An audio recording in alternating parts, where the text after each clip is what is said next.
the frequency with which hurricanes transition from a relatively weak storm into a major storm has become more common in the last 50 years.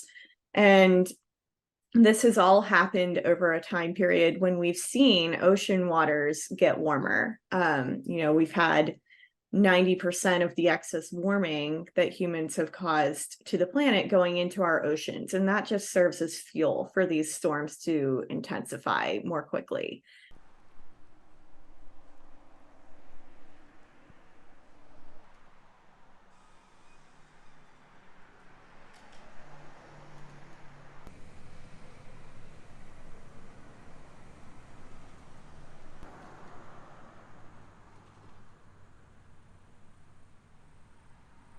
The warning here is that we've already seen an increase in the rate at which storms are strengthening in the Atlantic.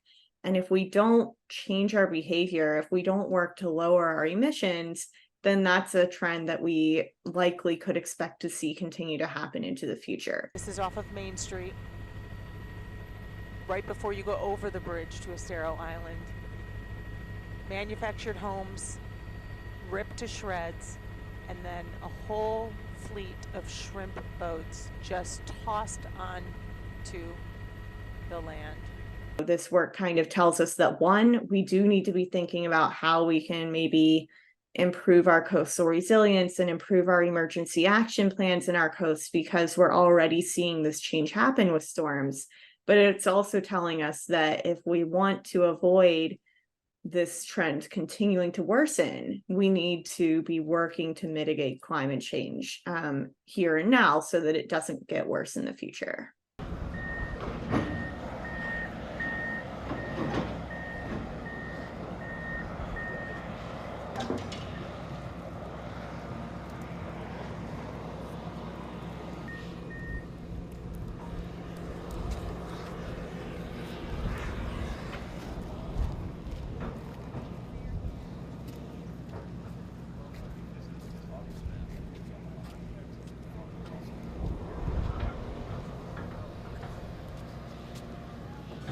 One that I mentioned in the paper and that comes to mind for me is Hurricane Maria in 2017. So Maria, I think, went from something like a tropical storm to Category 5 in just over 48 hours. So that was certainly one that we saw really explode and intensify really quickly, and obviously cause a lot of damage in Puerto Rico as well as elsewhere. So that's one that comes to mind for me